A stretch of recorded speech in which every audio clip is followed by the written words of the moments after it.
What's up, welcome back to Nowstalgia. Dave here with a review of J. Cole's surprise fourth mixtape, Might Delete Later. This is, of course, J. Cole's response project to Kendrick Lamar's surprise diss on the song Like That from the Future and Metro Boomin album just 2 weeks ago. We're going to talk about the mixtape itself, but really we're going to talk about where Cole is fitting into this beef with Kendrick Lamar and Drake, what's going on here, because really this mixtape wouldn't even be out there if it wasn't for this beef. So that's kind of the frame of reference for talking about it. That being said, I think there's things to like and dislike about the tape, and we'll get into that. Just thinking about the context here of how we got here. I mean, of course, everyone's heard Like That by now, and the Kendrick verse in particular. But Kendrick really doing what he's done before, which is just pulling a pin and throwing a grenade into the rap world, just like he did with Control, over 10 years ago at this point. Kendrick really calling out Drake and Cole basically by name with the first person shooter bar, fuck Big Three, it's just Big Me. Kendrick's really speaking with his chest and doing it. And, I think as hip hop fans, we have to celebrate this and love this because this is fun. This reminds me how we felt in 2018 when Pusha T put the gloves on and went after Drake. And Cole, whether you like Might Delete Later or not, and I think there are plenty of shortcomings with it as a response in a rap diss, the fact that Cole was like, you know what, I'm game, I'm going to release a whole project about this. That's cool, we should be happy about that. We still haven't heard anything from Drake. I think that will change, but we haven't heard anything from Drake. Cole at least tried. And I might be hinting where I'm leaning on this, but at least Cole tried something, because at the end of the day, we are fans of hip-hop first, and we should want this to happen because this is fun. As of right now, Drake hasn't released any music, but he did pull a upcoming feature verse off the BFB Pac-Man upcoming album from last week. So Drake might be thinking about it. We'll see. He's been saying stuff on tour. I don't know. But ultimately, this was Cole effectively picking a side whether he wanted to or not. And, he's on tour with Drake recently, of course, featured on First Person Shooter on For All the Dogs. There is a For All the Dogs bar from Kendrick in the song. Cole was basically affiliated with Drake whether he wanted to be or not for the purposes of this beef. And unfortunately, Cole doesn't really have the facilities to go after Kendrick the way he would need to. And it's really not the first time he's kind of taken an L when it comes to hip-hop beef. Let's reflect on really a one-off moment, but Snow on the Bluff a few years ago, where Cole kind of wagged his finger and said, don't do that to No Name for being very radical and open about her political and cultural beliefs. And everyone was like, bro, why are you doing this? He didn't come across as that well. And what he said in the song wasn't that good either. In the case of responding to Kendrick Lamar, which he does pointedly at the very end of this project on the song 7 Minute Drill, and really only in part of the song, that's where he gets most specific. And when he gets most specific is where I think he comes up short the most. When it's more generic, just kind of responding to negativity and haters and stuff, I think that's where Might Delete Later actually is pretty fun. Of course, I'm very curious how much of this project existed before this diss happened. Obviously, the bars that are specific obviously are new, but I'd imagine a lot of these songs are leftover songs on the cutting room floor from some respect, whether that's a Dreamville session, whether that's from the Fall Off session, which he references a few times on this. I just got to say, this time, Cole, my guy, your album, The Fall Off, is becoming Dr. Dre's Detox all over again. Either put it out or stop piping it up. I don't know. I'll start with the moments that I liked, and then we can get into where Cole comes up short when addressing Kendrick on 7 Minute Drill.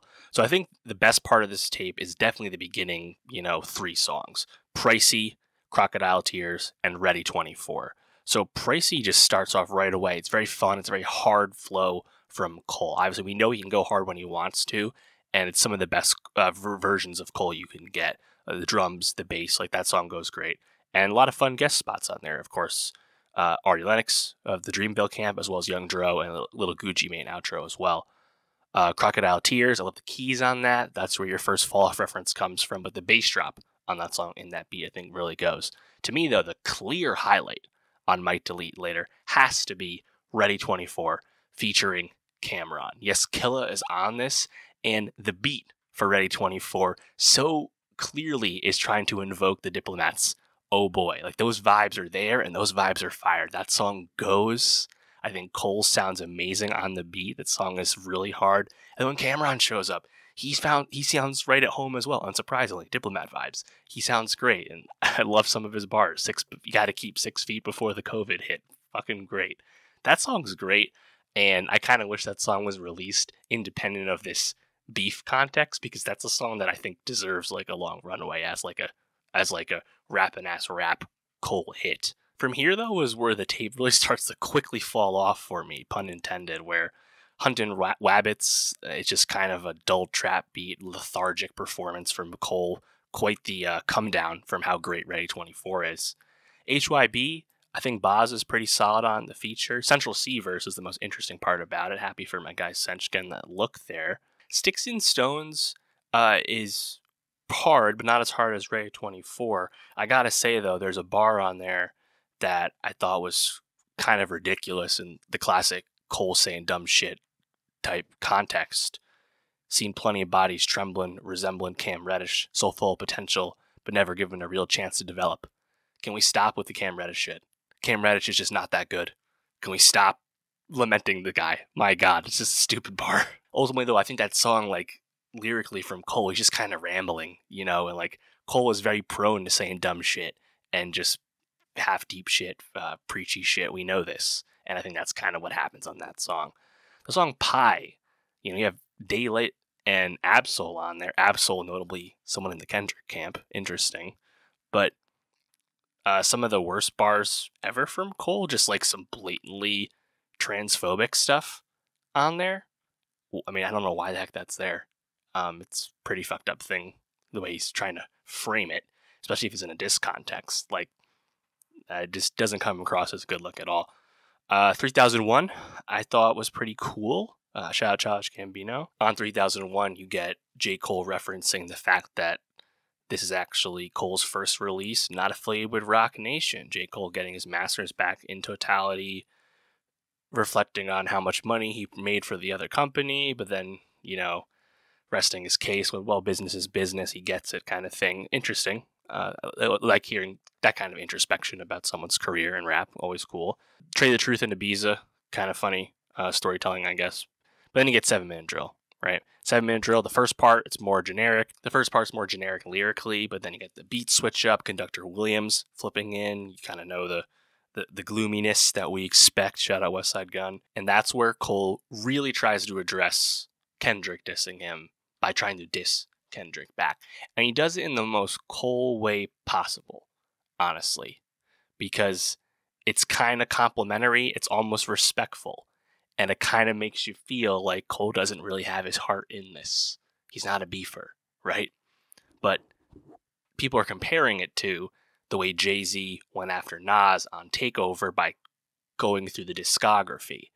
And much like how Jay-Z was off base in his evaluation of Nas's discography back on Takeover 20 plus years ago, Cole is a bit off on his evaluation of Kendrick as well.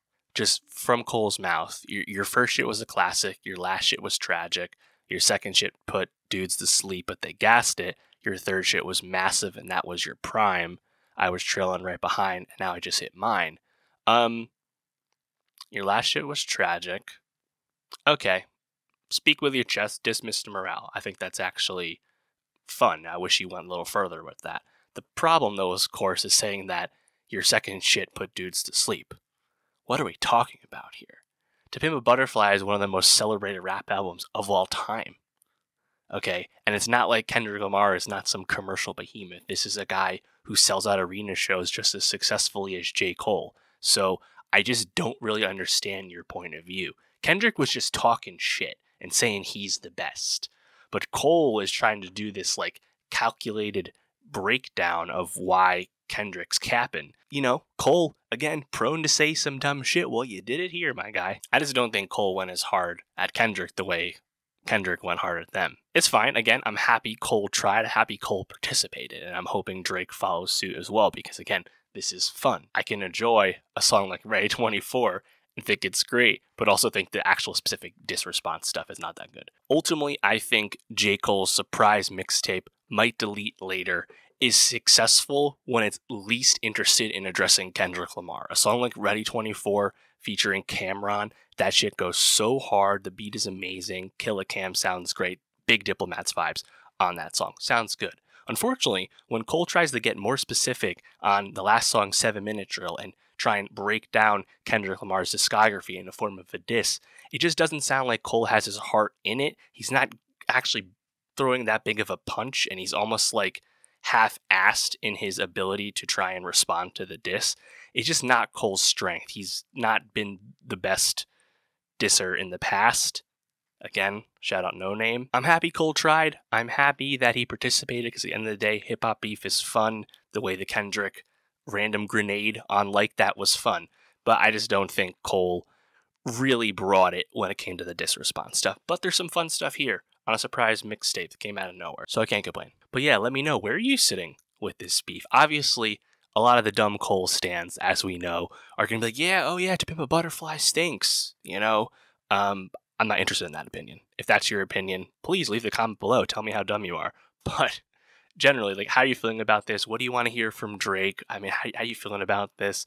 I'm actually very interested in Drake's angle because Drake probably feels betrayed by Future and Metro Boomin, particularly Future, someone he's collaborated with a lot. Obviously, Cole has his back because Cole has no choice in the matter at this point. And we know Drake and Kendrick haven't got along for 10 years at this point, so that's nothing new. I'm curious about Drake's side of this. And Cole's always kind of like the third guy in this big three, right? And for the purposes of the beef, he's also still the third guy. So it is what it is. But let me know how you're feeling about it. And for more rap reviews, rap beef discussion, subscribe. And I'll see you next time.